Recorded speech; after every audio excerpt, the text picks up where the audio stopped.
নমস্কার বন্ধুরা, সবাই কেমন আছেন? আশা করছি ভালো আছেন, সুস্থ আছেন। আজকে আবার একটা ব্লগ নিয়ে চলে এসেছি।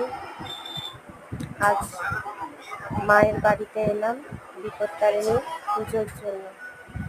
পাশের পাড়ায় এক দাদার বাড়িতে মা আর আমি এসেছি বিপত্তারিণী পুজো দিতে। এখানে দেখছেন বাবন ঠাকুর পুজো শুরু করেছে। সবাই অনেক কাকিমা জেঠিমা মায়েরা তারা এসছে বিপত্তারিণী মা যাতে সব বিপদ কাটিয়ে দেন সেজন্য পুজো দিতে।